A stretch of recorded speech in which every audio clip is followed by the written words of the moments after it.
Ok, entonces comentaba hace un instante que los estudios de casos y controles nos permiten hacer un análisis estadístico que se llama la obtención de la razón de momios, o en inglés odds ratio, que se abrevia como OR, ¿sí? O en español, pues razón de momios, RM.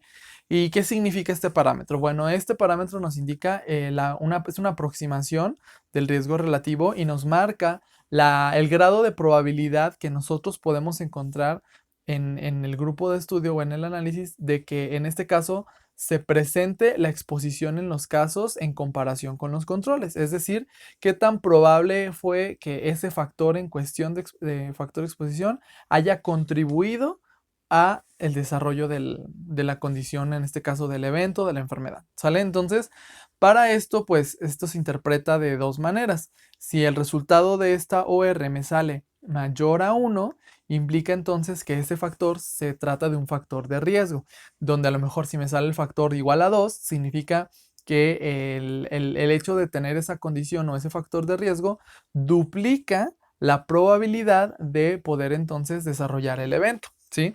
Y viceversa, si nosotros nos sale un resultado menor que 1, implica que este factor no me confiere riesgo, sino que al contrario me está confiriendo una protección, ¿sí? Entonces es tantas veces menos probable de poder entonces adquirir o desarrollar esta enfermedad.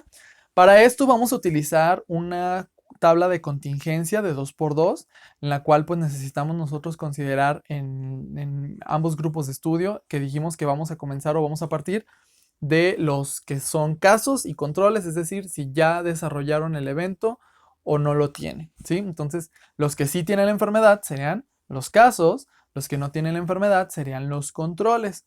Y a partir de ahí, entonces analizamos pues un factor de exposición, cuántos de los sujetos que sí tienen la enfermedad desarrollaron o estuvieron expuestos a este factor y cuántos obviamente no, que sería el restante o el valor complementario, y viceversa, con los que no tienen la enfermedad, que serían los controles, cuántos sí tuvieron ese factor de exposición y cuántos no, ¿sí? Entonces podemos hacer esta tablita de contingencia, sumamos obviamente los datos y para completarla, y entonces la fórmula de la OR se calcula de la siguiente manera, que es A por D entre B por C, que serían los valores correspondientes a esta tabla, ¿sí? Vamos a hacer un ejemplo para que vean ustedes pues cómo se aplica, ¿sí? Nos dice el problema. Dice, en un estudio se está evaluando la acción del consumo de fibra sobre la aparición del cáncer de colon.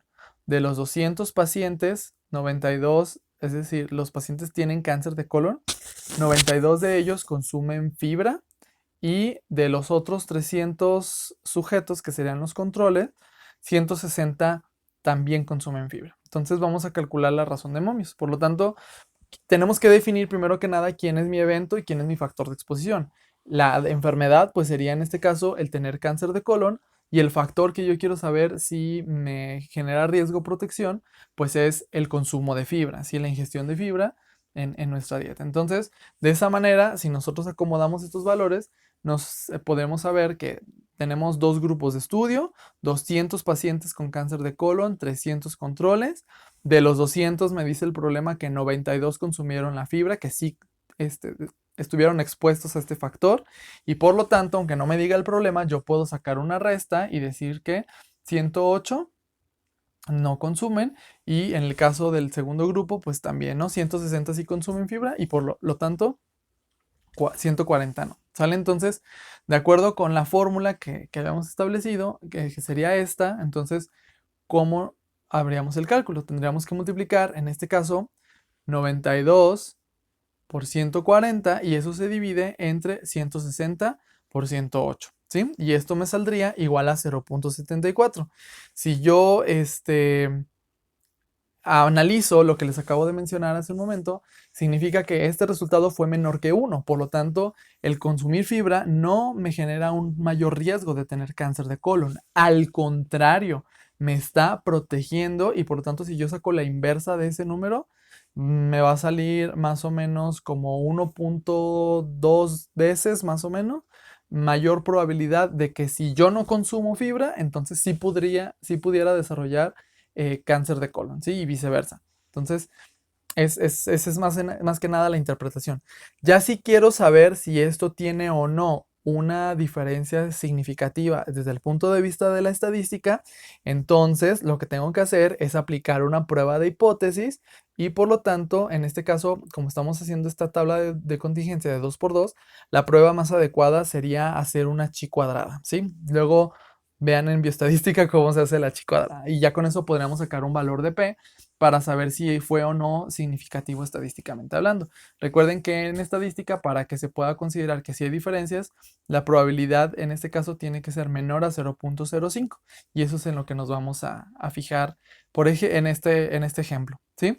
Vamos a hacer esta pequeña revisión de este estudio que nos habla de los factores de riesgo que se asocian precisamente con preeclampsia, una complicación del embarazo y pues nos dice el resumen lo siguiente. La preeclampsia es una de las complicaciones más frecuentes y graves del embarazo que se caracteriza por reducción de la perfusión sistémica generada por el vasoespasmo y la activación de los sistemas de coagulación.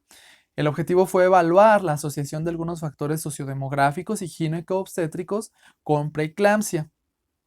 Para esto se hizo un estudio de casos y controles no pareados con base poblacional realizados de enero del 2003 a diciembre del 2007 con las pacientes que acudieron al área de tococirugía del Hospital Civil de Culiacán, Sinaloa. Se comparó la frecuencia de factores individuales de riesgo en pacientes con preeclampsia. O sea, hubo 196 casos de mujeres que tuvieron preeclampsia y, o sea, que tuvo una presión arterial o tensión arterial más alta de lo normal, y de las que fueron normotensas, que no tuvieron entonces esta condición, fueron 470 controles.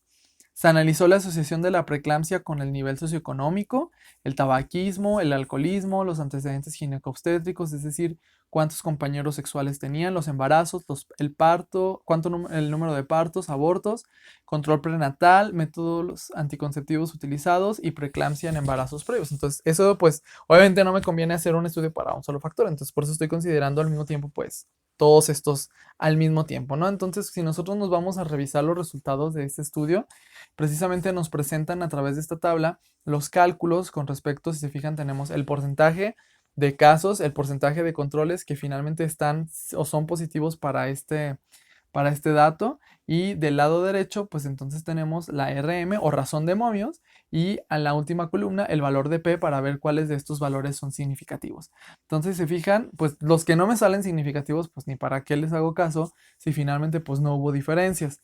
Entonces, de estos, por ejemplo, vemos que el nivel socioeconómico juega un papel importante. Aquí no tenemos una razón de momios porque tenemos 3 categorías, entonces no se hacen los 2 renglones, por así decirlo, es otro tipo de análisis. Pero, por ejemplo, vemos como el alcoholismo, o sea, la enfermedad de tener preeclampsia, en este caso, o sea, tenemos un grupo de pacientes o casos que sí tienen preeclampsia, un grupo de controles que tienen una presión arterial normal, y de esas, pues hubo un porcentaje de mujeres que son alcohólicas o que sí tomaron alcohol durante el embarazo, y obviamente el porcentaje restante no. Vemos como en la columna de casos de preeclampsia hubo un 3.7% de mujeres que sí fueron alcohólicas versus un 0.21% de mujeres normotensas que no, bueno, que sí fueron alcohólicas. Entonces, aquí, por ejemplo, mi razón de momios me sale igual a 5.77. Esto significa que, si se fijan, es un valor mayor a 1, por lo tanto, ¿qué podríamos nosotros interpretar?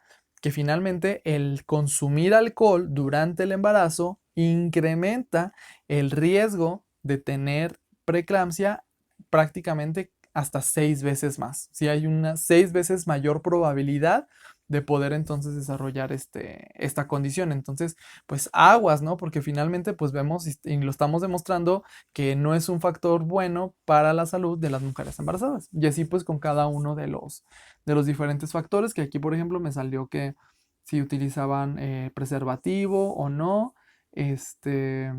y pues, por ejemplo, el control prenatal, si tuvieron antecedentes de preeclampsia previa, etcétera, etcétera, etcétera, ¿no? Entonces, pues esto es con respecto a los casos y controles, ¿sale? Continuamos.